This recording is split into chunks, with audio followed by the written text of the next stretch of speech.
ಈಗ ಗದ್ದೆಯಲ್ಲಿ ಇಳಿತಿರೋ ಕೋಣಗಳು ಕಾಡು ಬೆಟ್ಟು ಶಿವಣ್ಣನವರದ್ದು. ಈ ಸೀನ್ ಯಾರಿಗೆಲ್ಲ ನೆನಪಿಲ್ಲ ಹೇಳಿ. ಕೆಸರು ಗೆದ್ದೆಯಲ್ಲಿ ಕೋಣಗಳು ಕೆಸರೆರಚಿ ಓಡ್ತಾ ಇದ್ರೆ ರಿಷಬ್ ಶೆಟ್ಟಿ ಕೋಣಗಳ ಬಾಲ ಹಿಡಿದು ಕೂಗುತ್ತಾ ಕೋಣಗಳನ್ನು ಓಡಿಸುವ ಸೀನ್ ಎಲ್ಲರಿಗೂ ನೆನಪಿದೆ. ಕಾಂತಾರ ನೋಡಿದ ಪ್ರತಿಯೊಬ್ಬರಿಗೂ ಈ ದೃಶ್ಯ ಕಣ್ಣಿಗೆ ಕಟ್ಟಿದ ಹಾಗೆ ಇದೆ. ಇದರಲ್ಲಿ 2 ಕೋಣಗಳು ಅದ್ಭುತವಾಗಿ ಓಡಿರುವ ರೋಮಾಂಚನಕಾರಿ ದೃಶ್ಯ ಮೈ ನವಿರೇಳಿಸುತ್ತೆ. ಆದರೆ ಈ ಬೇಸರದ ಸಂಗತಿ ಅಂದ್ರೆ ಈ ಸೀನ್ನಲ್ಲಿ ಭಾಗಿಯಾಗಿದ್ದ ಕೋಣಗಳಲ್ಲಿ ಅಪ್ಪು ಅನ್ನೋ ಕೋಣ ಸಾವನ್ನಪ್ಪಿದೆ. ಇದು ಅಭಿಮಾನಿಗಳಿಗೆ ಮತ್ತು ಕೋಣದ ಮಾಲೀಕರಿಗೆ ಬೇಸರವನ್ನು ತರಿಸಿದೆ. ಈ ಬಗ್ಗೆ ಒಂದು ಮಾಹಿತಿಯನ್ನು ನಿಮಗೆ ಕೊಡ್ತಾ ಹೋಗ್ತೀನಿ. ನಾನು ನಿಮ್ಮ ಶಿವರಾಜ್ ಬಾಣಂಕಿ. ನೀವು ಸುದ್ದಿಯಾನದ ಸಬ್ಸ್ಕ್ರೈಬರ್ ಆಗೋದನ್ನ ಮರಿಬೇಡಿ. ಹೌದು, ಸ್ಯಾಂಡಲ್ವುಡ್ನ ಸೂಪರ್ ಹಿಟ್ ಚಲನಚಿತ್ರ ಕಾಂತಾರದ ಕಂಬಳದ ದೃಶ್ಯಗಳಲ್ಲಿ ನಟ ರಿಷಬ್ ಶೆಟ್ಟಿ ಅವರೊಂದಿಗೆ ತೆರೆಯ ಮೇಲೆ ಮಿಂಚಿದ ಜನಪ್ರಿಯ ಕೋಣ ಅಪ್ಪು ಸಾವನ್ನಪ್ಪಿದೆ.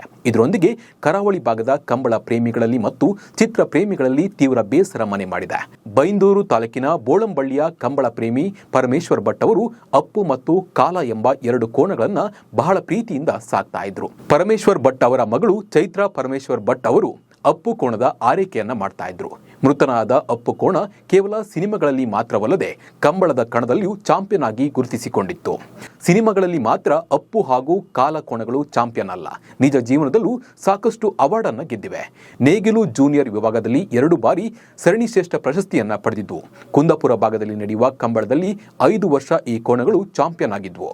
2023ರಲ್ಲಿ ನಡೆದಿದ್ದ ಪ್ರಥಮ ವರ್ಷದ ಬೆಂಗಳೂರು ಕಂಬಳದಲ್ಲಿ ಕನೆಹಲಗೆ ವಿಭಾಗದಲ್ಲಿ ನಿಶಾನೆಗೆ ನೀರು ಹರಿಸಿ ಪ್ರಥಮ ಪ್ರಶಸ್ತಿಯನ್ನ ಪಡೆದಿದ್ದು ಈ ಕೋಣಗಳು.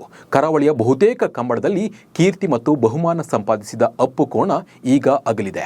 ರಿಷಬ್ ಶೆಟ್ಟಿ ನಿರ್ದೇಶಿಸಿ ನಟಿಸಿರುವ ಕಾಂತಾರ ಸಿನಿಮಾದಲ್ಲಿ ಈ ಕೋಣಗಳನ್ನು ಬಳಸಿಕೊಳ್ಳಲಾಗಿತ್ತು. ಈ ಸಿನಿಮಾಗಾಗಿ ಕಷ್ಟಪಟ್ಟು ಕಂಬಳ ಓಡಿಸುವುದನ್ನ ರಿಷಬ್ ಶೆಟ್ಟಿ ಕಲಿತಿದ್ರು.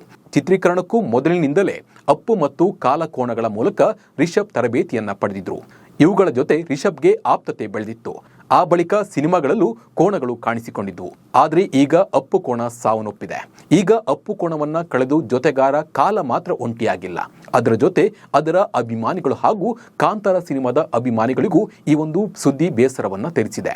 ಸಿನಿಮಾ ತಂಡದ ವತಿಯಿಂದ ಹೊಂಬಾಳೆ ಫಿಲ್ಮ್ ಯೂಟ್ಯೂಬ್ನಲ್ಲಿ ಕಾಂತಾರದ ಕಂಬಳದ ಸೀನನ್ನ ಯೂಟ್ಯೂಬ್ನಲ್ಲಿ ಅಪ್ಲೋಡ್ ಮಾಡಿದ್ದಾರೆ. ಈ ಮೂಲಕ ಅಪ್ಪು ಕೋಣ ಅಗಲಿಕೆಗೆ ನಮನವನ್ನ ಸಲ್ಲಿಸಿದ್ದಾರೆ. ಈ ಕೋಣದ ಬಗ್ಗೆ ನಿಮ್ಮ ಅನಿಸಿಕೆ ಮತ್ತು ಅಭಿಪ್ರಾಯವನ್ನ ಕಮೆಂಟ್ ಮೂಲಕ ತಿಳಿಸಿ. ನಮಸ್ಕಾರ.